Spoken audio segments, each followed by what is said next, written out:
Everybody. It's been a little while. Thanks for coming out and covering our guys today. One of the things I'm going to ask is if we could just keep everything about these guys today. It's their day. It's their pro day. When we do our pre-spring presser, I'll make sure I address all the new hires and all that stuff. But I would just ask that we keep it about our guys that are having their big day here at their pro day. So I'll gladly answer anything. I'm really thrilled for these guys. These are the guys who really started to rebuild this football program 5 years ago, and now their time has come and their opportunity to show the teams in the National Football League what they're capable of. And certainly they've put it on tape, but now this is a part of the process. So I'm excited for them and anxious to be able to get out there and watch them. But before we do that, I'll answer anything that I can for you. Again, I appreciate all of you coming out here and covering it. Greg, I remember the first pro day that you guys had after you came back. You said that you wanted to build it back up again to the way it was towards the end of your first stint here. The fact that you have all 32 teams here represented, the quality of guys who are out here, do you feel like you're getting closer to that point? Yeah, we're in the right direction, right? If you think back to when Ray and all those guys were coming out, we had every team, we had GMs, we had head coaches. And that when you see that, that's when you know you're all the way back. But we're getting there. We're heading in the right direction. Greg, you coached a lot of talented offensive linemen over the years in the NFL and the college level. Where does Holland Pierce kind of rank among that group? Holland's a really, really good offensive lineman. He's made himself. You talk about a self-made guy. He's made himself. Coach Flatz has helped a lot too, but and Jay Butler for that matter, and the nutrition staff. But it's been a community effort, but one that we're just thrilled about. I mean, I really believe this guy's going to go to the National Football League and play for a long time, and he's got that kind of ability. Coach, just some of your thoughts about some of the defensive players you've coached. You got a lot of them here tonight, specifically Aaron Lewis as well as Ryan Longerbean. Just what do you think about their chances moving forward? Yeah, I think you're right. There's a lot of defensive prospects that are working today, and to avoid singling any one of them out, I think there's a lot of guys that are going to be able to play in that league. I don't know who they'll be. That's going to be, up to them and up to the club they get selected by. But there's really good, talented players out there, and I'm anxious to see them do well today. I was talking to some of the coaches about Shaquan Loyal, coach, being expected to be a guy that really turns up today and has a good day. Talk a little bit about his career here, coach, and what he's meant to the program.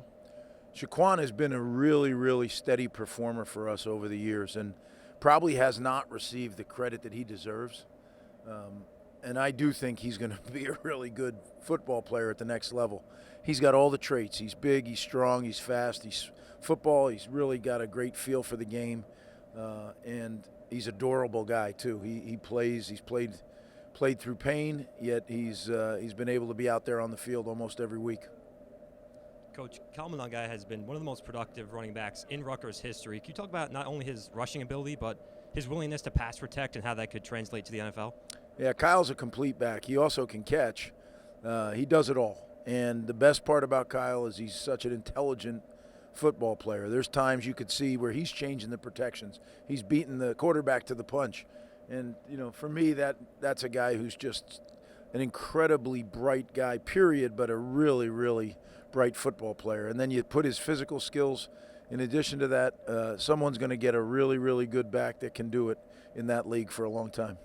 And Coach Robert Longerbeam, obviously a name we know here on the Banks. Maybe not a lot of scouts knew before the combine, but had himself a good combine. What do you have to say about what he did during that time and what he's done during his time here? Yeah, Robert's been a great football player for us. He is a guy that understands the game of football inside and out.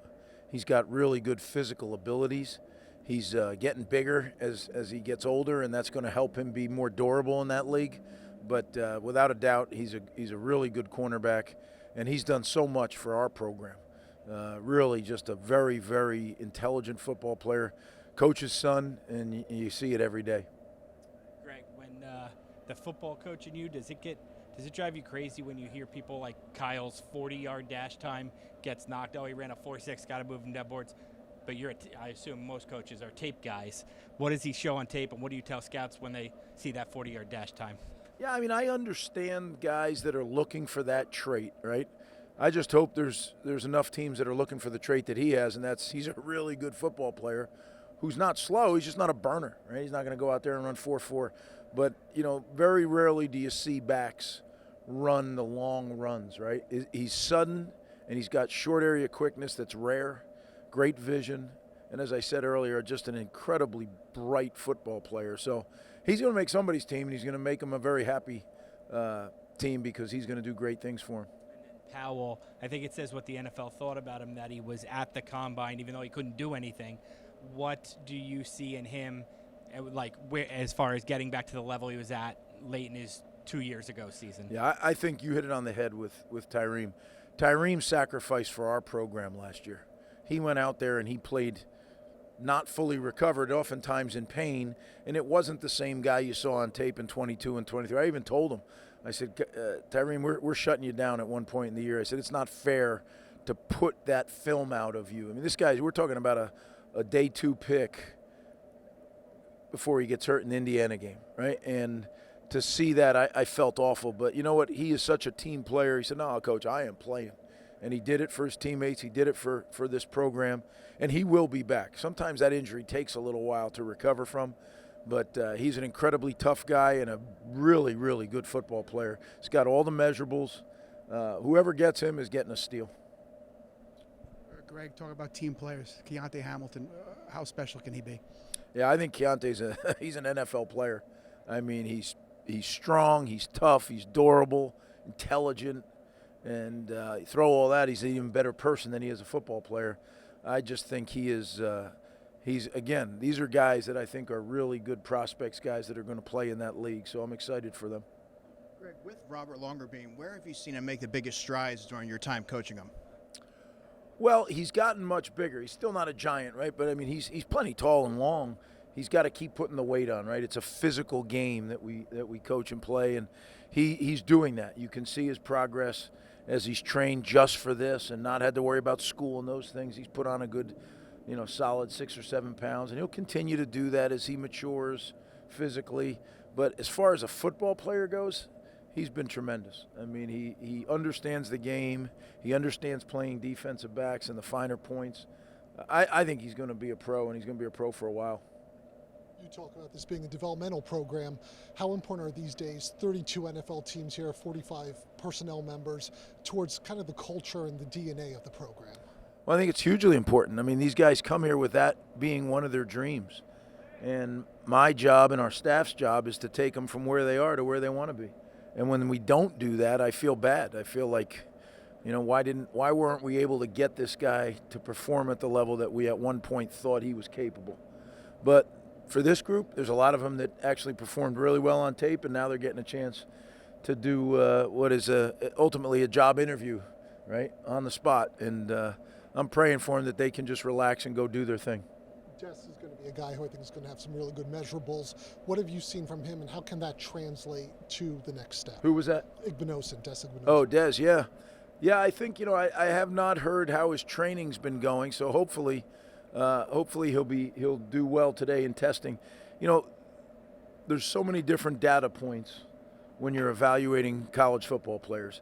The testing, the numbers, the measurables, certainly one of them. It's not everything. So it's tape, it's these data points, it's the person getting to know him, what kind of fit he is for the organization. And I've explained to these guys that it is a lengthy process. The NFL puts in millions and millions and millions of dollars to do that. And our guys, I think, are well prepared to represent themselves. We'll go to Todrick and Chris to finish. Coach, you've had some great running backs here. What do you think about the resurgence of the running back position in the NFL? Those guys getting paid. Obviously, you had Ray. Now you've got Kyle. Yeah, it's starting to make the swing back, right? At one point, it was almost, hey, you just plug whoever in there. I've never believed that to be true. And, I hope we have some good running backs in our program right now, so I'm anxious to see them continue to grow and follow in the footpath of, you had Pop out here today supporting his guys, and to have Kyle here, and we have some young ones in the program that I think are going to follow in their footsteps. So excited about that. What are some of the young guys that you feel have similar traits to Kyle when it comes to running? Yeah, right now we got a bunch of them, and I'm going to let them play it out. But we'll see. There's a lot of good ones. We'll see who rises to the top. Final question. It's obviously been several under the radar guys who have come out of Rutgers and gone on to have nice NFL careers. I mean, I guess what does that say about their readiness, their preparedness for when they leave this program to go on to the NFL to sustain what it takes to be successful there? Yeah, that's a good question. And I'll tell you, we take pride in how we prepare our guys for that, but we also take pride for how we prepare them for the real world, right? And the National Football League is very, very demanding, but it's not the real world, right? I mean, it's an elite group of performers at what they do, so it's certainly competitive and demanding. But we prepare them, I think, from a football standpoint, but more importantly from a mental toughness standpoint that's going to allow them to succeed in life at whatever they do and be good husbands and good fathers, because you're going to come up against adversity. And how you handle it is really going to define who and what you are. And I think our guys are prepared for that. So I'm proud of them. I'm proud of the job our coaches do for them. And today, for these guys, it's quite a culmination of a lot of hard work. Again, guys, thanks for coming out. Really appreciate it. And hopefully our guys will put up some great numbers today. Thanks.